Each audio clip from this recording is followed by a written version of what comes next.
powerful snake. I've never seen anything like that, and I've got no idea how to bring it down. Maybe the scientist knows. However you do it, take that thing out.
Before the pod's ejected. The black memory boards are locked. Go after the boards with icons over them.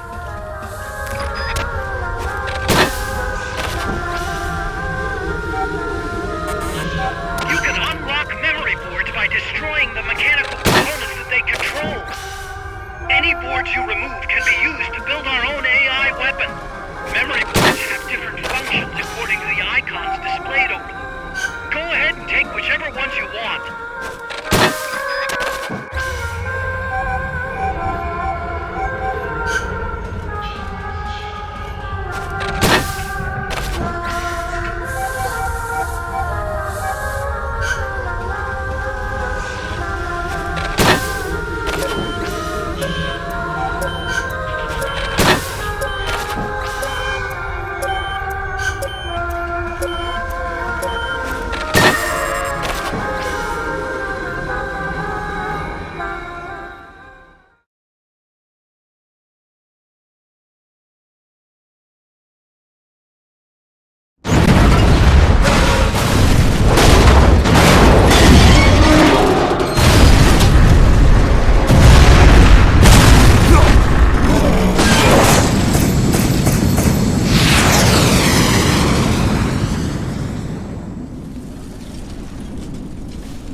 That was an unmanned weapon. A prototype. I made it myself. Who are you? I work here. Well, used to, anyway. Name's Huey.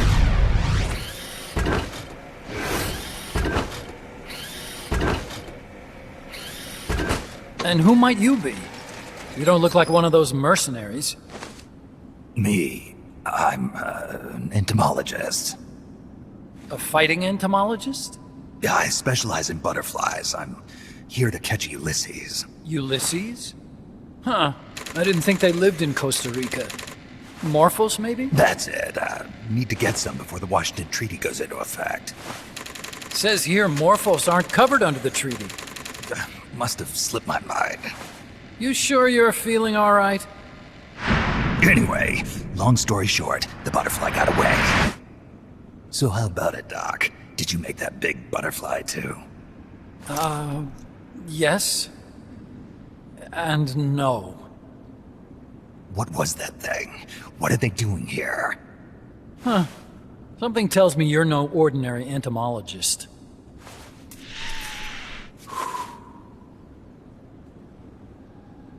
The nukes were loaded on that machine. The project's entering its final phase. Project? That's right.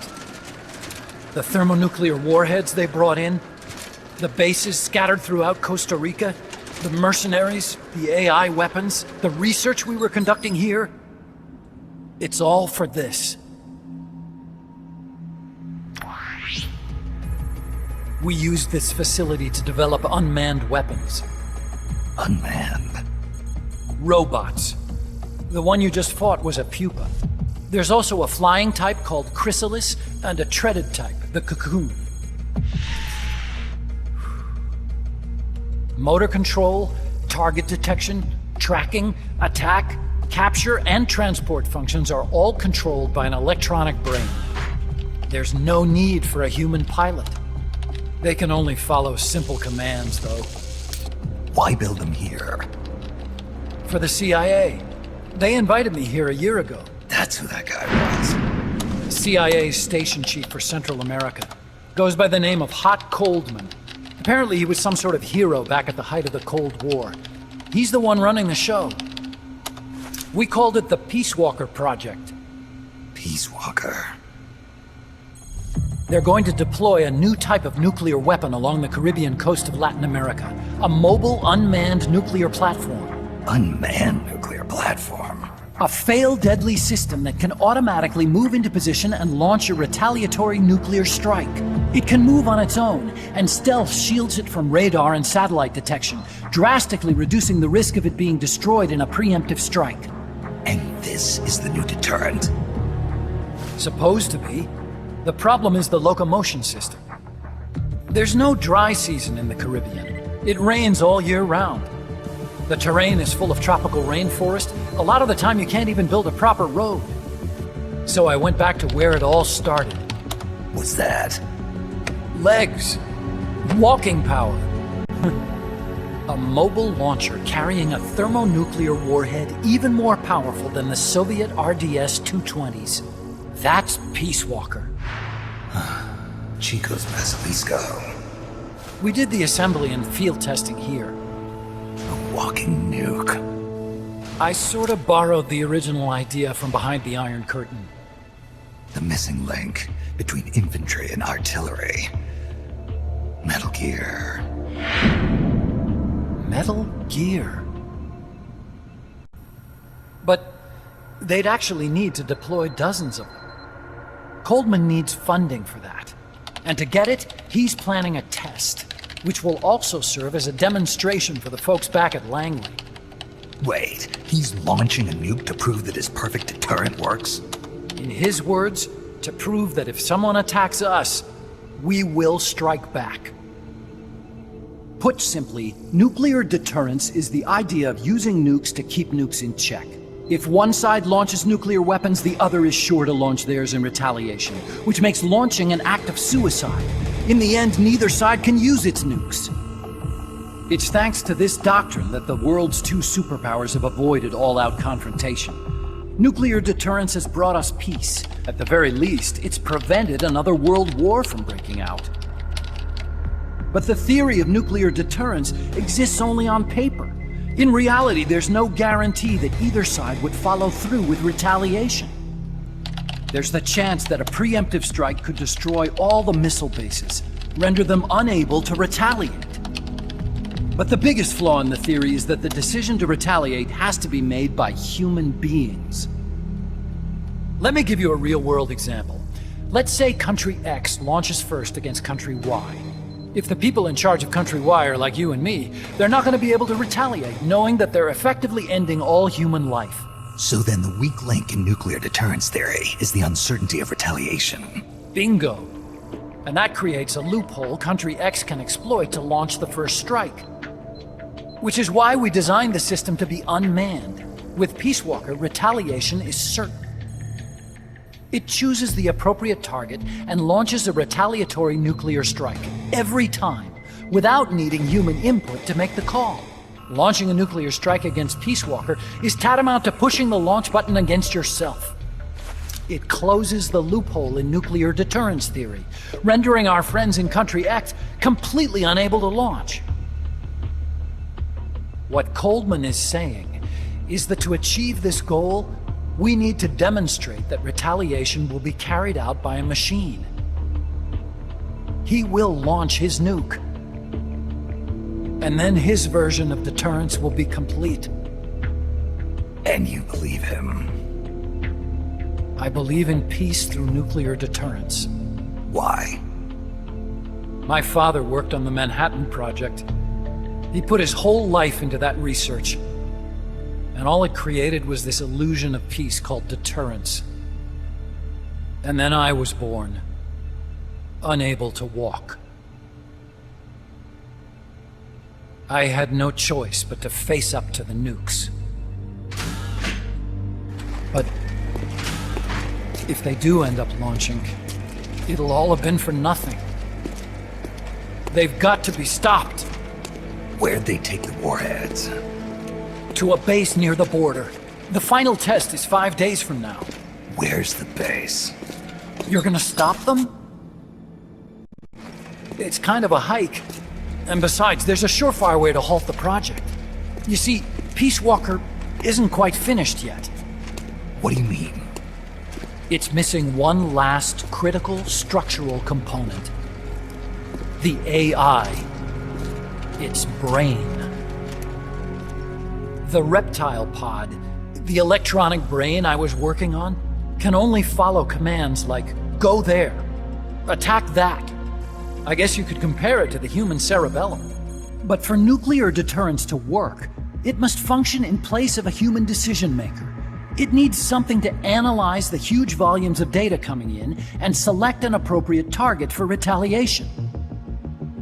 Hence, it needs the high-level decision-making ability of a cerebrum. A mechanical cerebrum. The hardware configuration is modeled on the human brain, similar to the pod I worked on, but its role is completely different. Where's it being made? A research lab to the north. An AI expert named Dr. Strangelove is developing it. Very hush-hush. Dr. Strangelove. Strangelove was recruited from the States, too. In the field of AI, there's no one better, that's for sure. But man, what a basket case. She hates everybody. Go to the lab and destroy Peace Walker's cerebrum. I'm pretty sure they haven't finished the final calibrations yet. I'll lend you my ID card. It'll get you through security at the lab. Oh, and one more thing. What's this? A letter of recommendation? Yeah, it's from me to Dr. Strangelove. Don't read it, okay?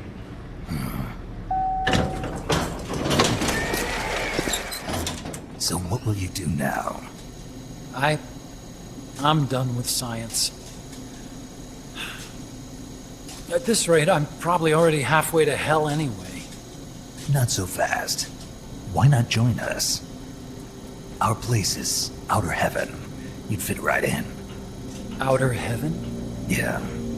I'm probably better suited to something like that than this paradise. Good. You get a free balloon trip for signing up. Enjoy it. You'll feel like a butterfly. You're an agent, right? Who do you work for? Me? I was a Cold War tool, same as you. Now I'm not so useful anymore, so they cut me loose. I don't answer to anyone. Call me Snake. Snake? That name seems familiar somehow. That's probably just deja vu. You see that there? Beyond the cloud forest? See those ruins? Yeah. That's where you'll find Dr. Strangelove's lab.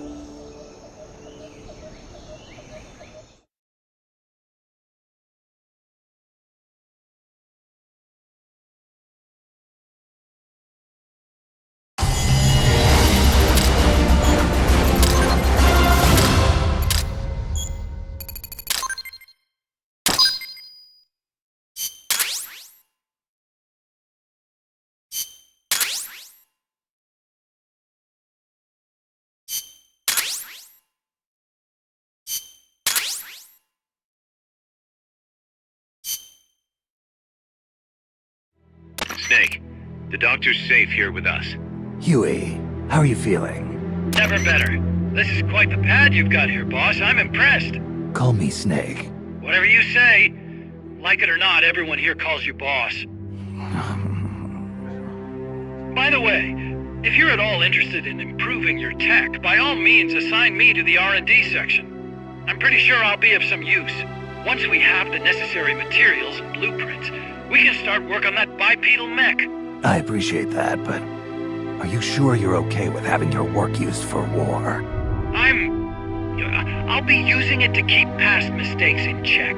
If I can help thwart the Peace Walker project, I'm happy to do it. Deterrence theory, Huey style, huh? Anyway, if you need any intel on the enemy's weapons or electronic brains, contact me. I've been given my own frequency. Sounds good to me, Doc. I'll do that. Good. Whatever the means, you must put a stop to their plans. Hey, boss. You mind if we powwow for a sec?